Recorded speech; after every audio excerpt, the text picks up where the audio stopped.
How horrible is it to see a German shepherd tied to the back of a car, being dragged along the unforgiving asphalt? It's a vision straight from a nightmare, isn't it? It's the kind of cruelty you see in a movie and think, no, people aren't really like that. We tell ourselves that humanity at its core is good. We convince ourselves that such profound darkness is an anomaly, a glitch in the system. We want to believe that no one could look into the trusting eyes of a dog and choose to inflict that kind of suffering. We say, no, it's not possible. But it is. There are sick people in this world, people whose hearts are cold, vacant rooms where empathy has long since been evicted. People who abuse dogs, who abuse all animals, who find some twisted satisfaction in dominating a creature that only wants to love them. And the story I'm about to tell you, it will shake your heart. It was a war, a short, brutal, intensely personal war that left a permanent mark on my soul, a war for one beautiful, innocent life. My name is Mark, and for the better part of a decade, I've lived a quiet life in this sleepy suburban neighborhood. I'm a simple man. I work from home as a graphic designer. I enjoy the smell of fresh-cut grass, and my biggest excitement is usually finding a new blend of coffee. My life was a placid lake, undisturbed, predictable, safe. Then he moved in. His name was Dale. I never formally met him. He wasn't the type to bring over a welcome basket or even offer a nod of acknowledgement when we'd pass each other on the street. He was a big man, built like a brick wall that had started to crumble at the edges. A thick, unkempt beard covered a perpetual scowl, and his eyes were small, dark chips of glass that seemed to absorb light rather than reflect it. His house, much like his demeanor, began to decay almost immediately.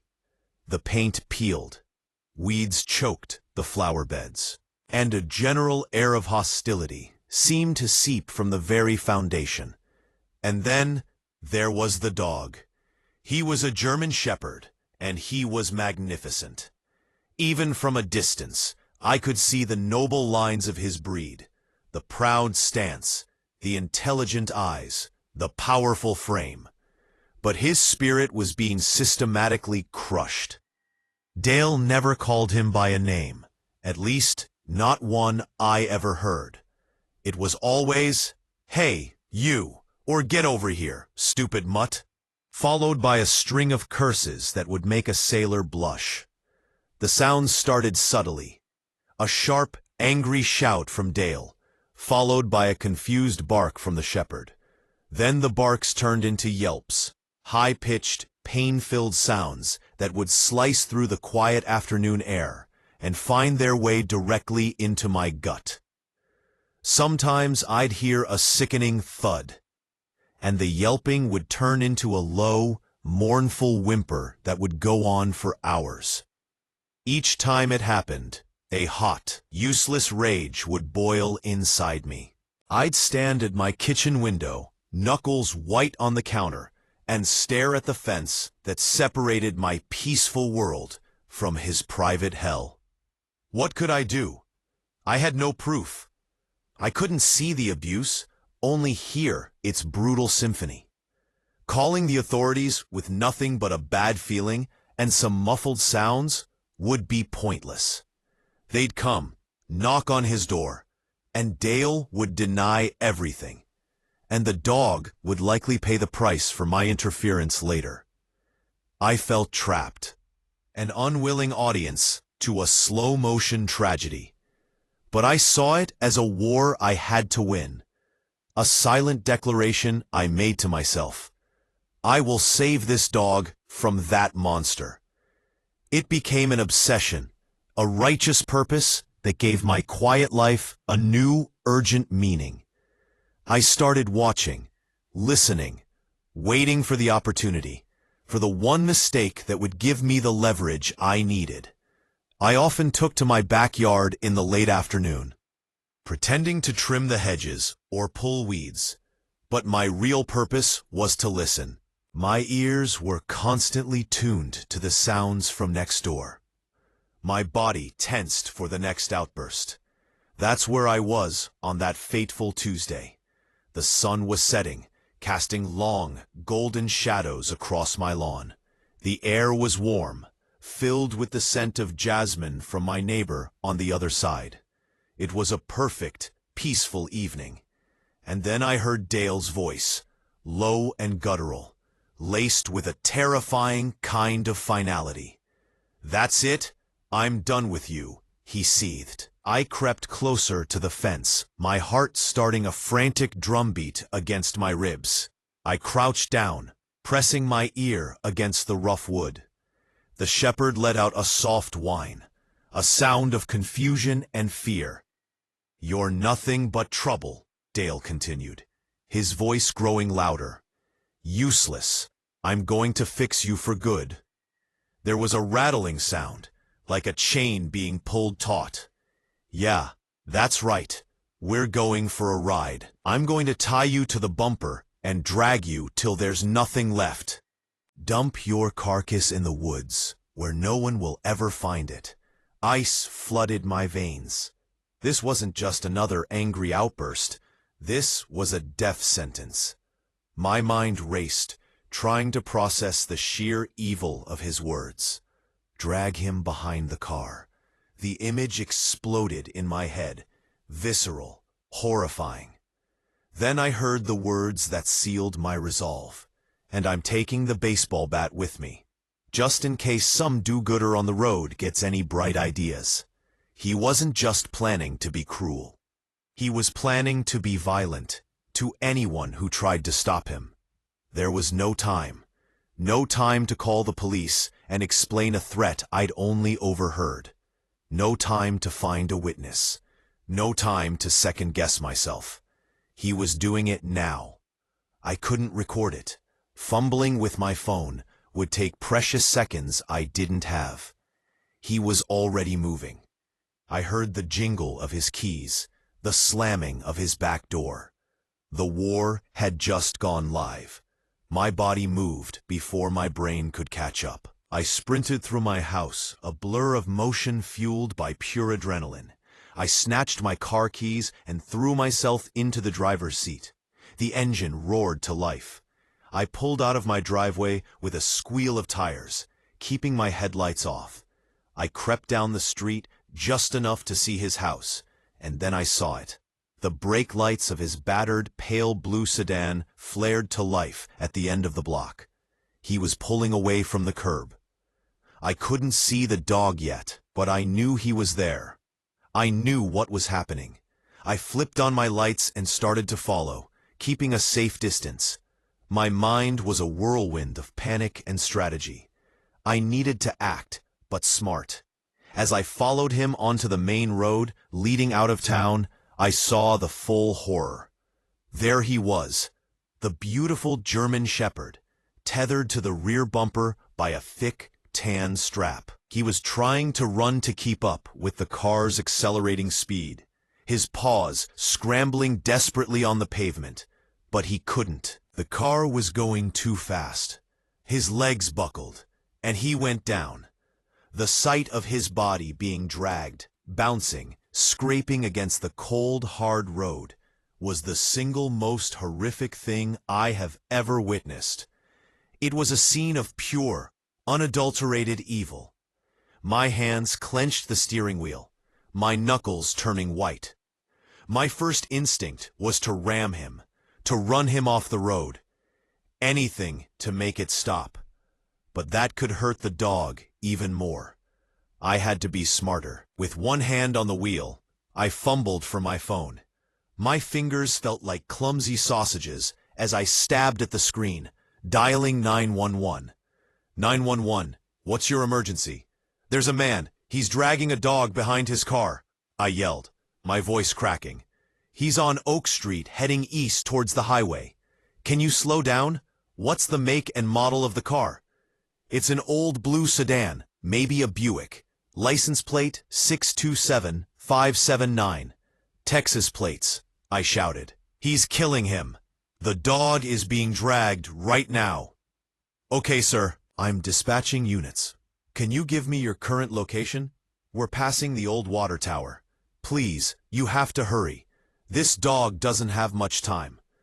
I sent my live location, my thumbs shaking. But as I looked ahead, my heart sank. The highway was less than a mile away. Once he got on there, his speed would increase, and the dog's chances of survival would drop to zero. The police might not get here in time. There was so little time.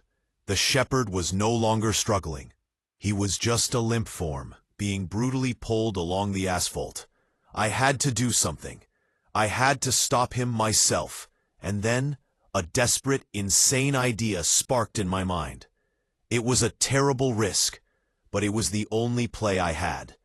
I couldn't overpower him physically, especially if he had a bat. But maybe, just maybe, I could outsmart him. I had to get him to stop his car. I had to engage him. I had to buy time. I took a deep breath, my heart hammering against my ribs. I pulled up closer behind him, the gap between our cars shrinking. Then I flicked my high beams on and off, on and off. I followed it with a long, sustained blast on my horn. It was aggressive, obnoxious, impossible to ignore. It worked. His brake lights flared red, a sudden, angry glare.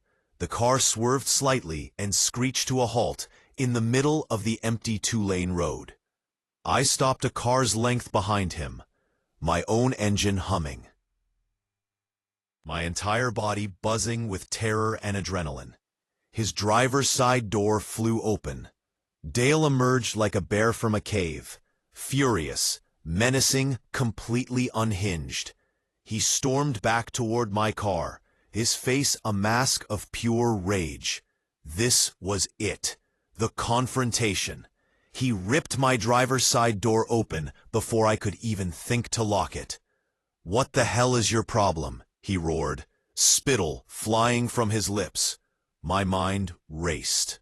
I needed a script. I needed to act. The first lie came to my lips, a desperate gambit.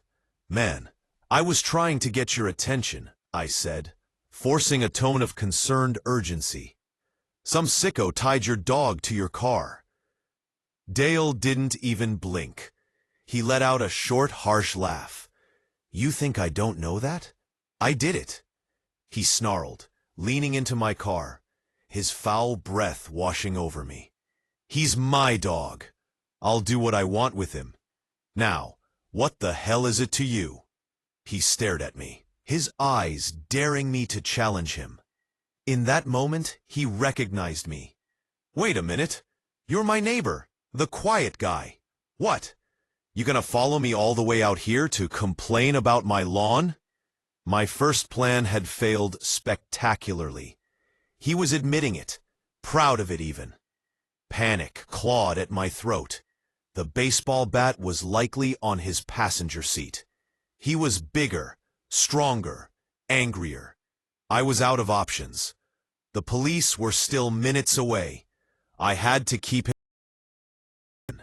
The second, more monstrous lie formed. I had to become someone like him. I had to speak his language. I forced a change in my demeanor. Let my shoulders slump. Leaned back in my seat. Put on a look of understanding, a shared frustration. I chuckled, a dry, hollow sound. "Oh man, is that what this is?" I asked, gesturing toward the back of his car. "I get it. Trust me, I get it." Dale looked confused, his anger momentarily short-circuited. "What are you talking about?" "The dog," I said, shaking my head as if in sympathy. "The stubbornness, the barking, the chewing up everything. Man, you don't have to tell me. They can drive you crazy." This was the hook. I could see a flicker of something in his eyes. He was listening. "You won't believe this," I continued, the lie flowing more easily now, fueled by desperation. I had a beagle once. Smart dog, but stubborn as a mule. Wouldn't listen. Tore up the furniture. Barked all night.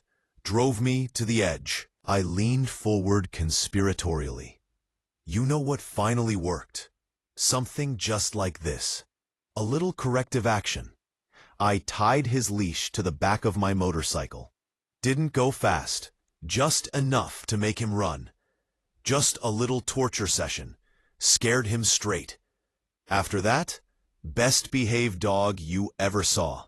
He finally understood who was boss. The words felt like poison in my mouth. I was endorsing his cruelty, validating his monstrous behavior. A part of my soul shriveled and died as I spoke. But I didn't let it show. I looked at him with what I hoped was a look of shared, twisted wisdom. Dale's posture softened slightly. He wasn't seeing a threat anymore. He was seeing an ally, a kindred spirit. No kidding, he said, a slow, ugly smile spreading across his face. A motorcycle, huh? That's not a bad idea. Yeah, I said, pressing my advantage. The key is to let him know you're serious. Show him a little pain. They learn respect real fast. You're doing the right thing, man. He'll probably be a brand new dog after this. He scoffed. Nah, I'm past that. This one's a lost cause. I'm just gonna dump him. My heart seized. The lie was working, but it was also reinforcing his plan. I had to keep the conversation going. Oh, well, that's a shame. But hey, you gotta do what you gotta do. So, how far are you dragging him? I was talking absolute horrifying nonsense, spewing bile and garbage, anything to keep the clock ticking. We stood there, in the middle of a deserted road, two men discussing the finer points of animal torture, while an innocent life lay bleeding just a few feet away. It was the most surreal and disgusting moment of my life. And then, I heard it, faintly at first, then growing louder. The unmistakable sound of a siren wailing in the distance. It was the most beautiful sound I heard. Dale heard it too. His head snapped up, eyes wide with alarm. What the hell is that? I played dumb. Sounds like cops. Must be a wreck up ahead or something. But the siren was getting closer. Much closer. Suddenly, a pair of headlights appeared behind us, followed by the brilliant flashing dance of red and blue emergency lights. A police cruiser. Then another appeared from the opposite direction, effectively boxing us in. The game was over. Dale's face went from confusion to pure panic. He looked from the police cars to me, his twisted smile gone, replaced by a snarl of betrayal. You called them. I didn't answer. I didn't have to. The police cars screeched to a halt. Officers emerged, weapons drawn. Step away from the vehicle with your hands in the air, one shouted. The moment Dale was distracted, I was out of my car. I didn't spare him another glance. I ran, past the police, past the flashing lights, to the back of that horrible blue sedan. And I knelt beside the dog. He was a mess. His paws were raw and bleeding. His beautiful coat was matted with blood and dirt. His body was covered in scrapes and deep abrasions. He was breathing in shallow, ragged gasps. His eyes glazed over with pain and shock. But he was alive. Hey, buddy, I whispered, my voice thick with emotion. It's okay now. You're safe. You're safe. I gently reached out and stroked his head, my fingers coming away sticky with blood. He didn't flinch. Instead, he let out a tiny, almost inaudible whimper and leaned his head into my hand. In that one simple gesture, in the midst of all that pain, he showed nothing but trust, and my heart, which had been a block of ice for the last 10 minutes, completely shattered. Tears streamed down my face as I cradled his head, shielding him from the chaos of flashing lights and shouting officers. The war was over, and we had won. The police were incredibly professional. They cuffed Dale, who was shouting obscenities at me, and put him in the back of a cruiser. An officer came over to me, his face grim. He helped me carefully unclip the strap from the dog's collar. Another officer brought a first aid kit and some blankets from his trunk. "You did a good job, sir," he said, his voice full of respect. "What you did was incredibly brave and smart. We heard your conversation on the line with the dispatcher before you hung up. Playing along like that took guts. You saved his life. I gave them my The words tumbling out of me. They took pictures of the dog, the strap, the car. They built an ironclad case against Dale, but all I could focus on was the shepherd lying on the blanket, his side rising and falling with each pained breath. One of the officers made the call, and within 20 minutes, an emergency vet technician arrived. We gently loaded him onto a stretcher and into the back of her van. I asked if I could follow, and she nodded. Of course, he's going to need a friendly face when he wakes up.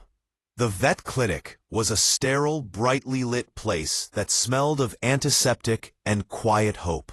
I sat in the waiting room for what felt like an eternity, staring at the tiled floor, replaying the entire night in my head. The vet, a kind woman named Dr. Evans, finally came out. "He's a fighter," she said, a small, tired smile on her face. "He's in rough shape. Severe road rash, deep lacerations, dehydration, and he's in shock. His paws are the worst part, but nothing appears to be broken. We've cleaned him up, given him fluids and pain medication, and bandaged his wounds. He's going to be very sore for a long time, but with care, he should make a full recovery." Relief washed over me so powerfully, my knees felt weak. "Can I see him?" I asked. She led me to a quiet recovery room. He was lying on a soft bed, his body covered in clean white bandages. He looked small and vulnerable, but peaceful. As I knelt beside him, his eyes fluttered open. He looked at me, and for a moment I saw the fear and pain. But then something else flickered in their depths. Recognition. He lifted his head slightly and licked my hand. It was in that moment that I knew he wasn't going to a shelter. He wasn't going to become another statistic. He was coming home with me. The legal process was a formality. Given the circumstances and my role in his rescue, my application to adopt him was fast-tracked. Dale was facing multiple felony charges for animal cruelty, and he surrendered ownership immediately. The next month was a journey of healing for both of us. I named him Phoenix, because he had risen from the ashes of a terrible life. At first, he could barely walk.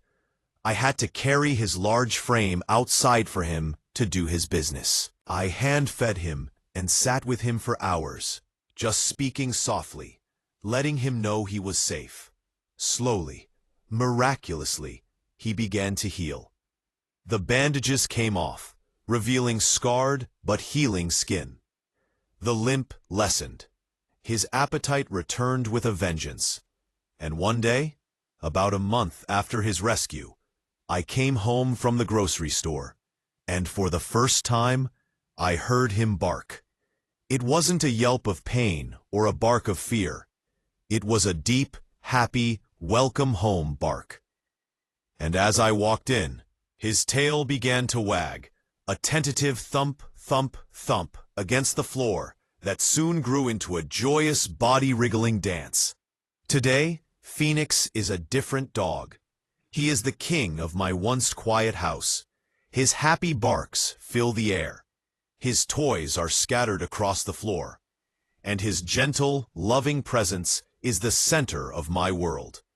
The scars on his body have faded, but more importantly, the scars on his soul seem to have healed too. He is a testament to the resilience of life and the incredible capacity of a dog to forgive and